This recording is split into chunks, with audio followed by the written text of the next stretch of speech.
સાહેબ આજકાલ આ મોબાઈલ સર્વિસ પ્રોવાઈડર કંપનીઓ એટલી ફાટી નીકળી છે કે માણસ મૂંઝાઈ જાય. ક્યાં જવું, કઈ સર્વિસ પસંદ કરવી, ગૂંચવાઈ જવાય. આ એક કંપનીએ છે ને કંઈક રાત્રે ફ્રી વાત કરવાની સર્વિસ બહાર પાડી ને મારી સુસલીએ ઝડપી લીધી છે.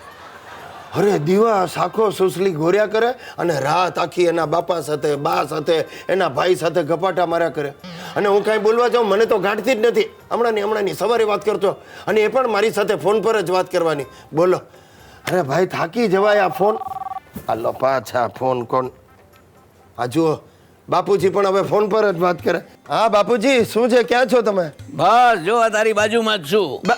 અરે બાપુજી બાજુમાં ફોન પર વાત કર. અરે પણ જો હવે આપણે છે ને મોઢા હામે મળીએ ને તો વાત કરવાની નહીં, બધી વાતો છે ને આ મોબાઈલ થી જ કરવાની. અરે પણ બાપુજી આમ ઘરમાં ને ઘરમાં એક સોફામાં બેસીને મોબાઈલ પર વાતો કરીએ, લાંબા લચક બિલ આવે ને હું લાંબો થઈ જઈશ. અરે નહીં આવે ગિરિયા, સાંભળી લે, મેં નંબર એ જ રાખ્યો છે. ઓલી સર્વિસ પ્રોવાઈડર છે ને એને 20 રૂપિયા આપી અને કંપની જ બદલી નાખી છે. પૂછ કંપનીની સર્વિસ લીધી છે. હા ને તને ખબર છે આમાં છે ને આજીવન આઉટગોઈંગ ફ્રી છે. બોલ. અરે બાપા આવી કઈ સર્વિસ હોતી હતી? આજીવન ફ્રી આપે ને કંપની ઉઠી જાય. તમે ફોન મૂકો બાપુજી. નહીં જો ગિરિયા, ફોન નહીં મૂકતો. અરે આપણે મોબાઈલ પર એટલી બધી વાતો કરશું કે ભલે ને કંપનીનું દેવાળું નીકળી જાય. અરે પણ આ બુચ કંપની વાળા આપણા મામાના દીકરા ભાઈ નથી તે આખી જિંદગી મફતમાં વાત કરવા આપે? અરે આપે. અરે શું આપણે એગ્રીમેન્ટ સહી કર્યા છે. એમ? તે શું લખ્યું હતું એમાં? એ તો આખું અંગ્રેજીમાં હતું, વાંચે કોણ? તે એક રૂપાળી આવીને મને કે સર પ્લીઝ સાઇન. એટલે મેં કીધું શ્યોર.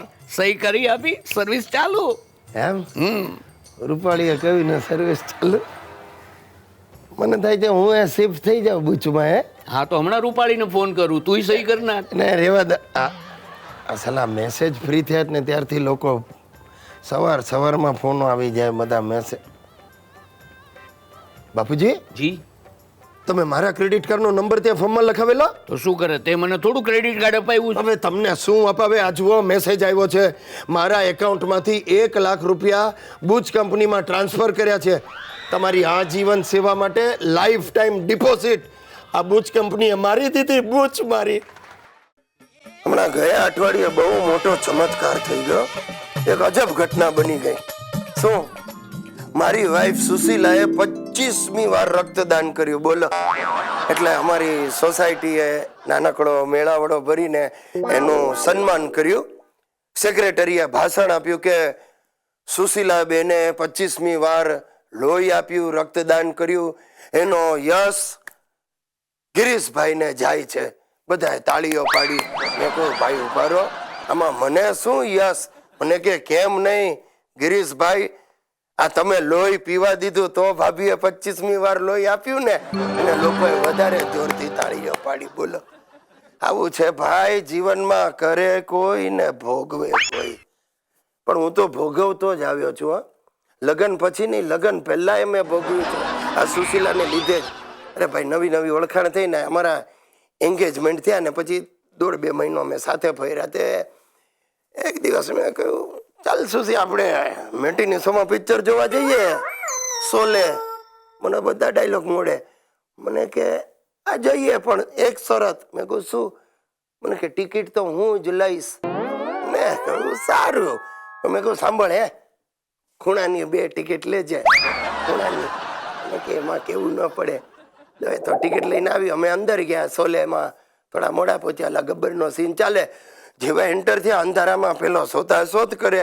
એટલે મને એને મોકલ્યો 1 નંબર પર અને સુશીલાની સીટ 21 નંબર. મેં કહ્યું સુશીલા આ કઈ જાતની ટિકિટ લીધી? થિયેટર આખું ખાલી છે. મને કે કેમ? તમે તો મને કહ્યું 2 ખૂણાની ટિકિટ લેજે. એટલે મેં એ પ્રમાણે લીધી. આવું છે આનું મગજ ભાઈ. અને એ દિવસથી અમારા ખૂણા કોઈ દિવસ ભેગા જ ન થયા. બોલો. તો એ જીવીએ જ સાથે. હવે જીવવું જ પડે ભાઈ, શું કરું? ને અમારો દીકરો છે ને એની મા પર જ ગયો છે. મારા એકે લક્ષણ એનામાં નથી.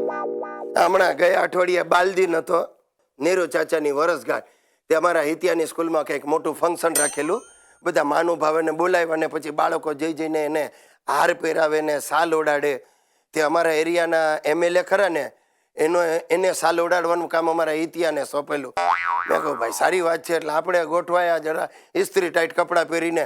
આમ પ્રિન્સિપાલ ઊભા થયા કે હવે આપણા એરિયાના MLA સાહેબનું સન્માન ગિરીશ ગુજરાતીના દીકરા હિતેશ કુમાર કરશે. એટલે હિતિયો તો આમ ફેંકીને સ્ટેજ પર ચડી ગયો, સાલ લીધી ને ઊભો રહ્યો. એટલે બધાએ તાળીઓ પાડી, ઊભો જ રહ્યો. તાળીઓ સમી ગઈ. પ્રિન્સિપાલ મૂંઝાય, ઓલો MLA આમ ઊભો તો કે હમણાં ઉડાડશે હમણાં. હવે એ મૂંઝાવા લાગ્યો. છેવટે મેં બૂમ પાડી, હિતિયા સાલ ઉડાડ પપ્પા. એને સામે બૂમ પાડી, કેવી રીતે ઉડાડું સાલ? આ માણસ સુએ તો હું એને સાલ ઉડાડું ને.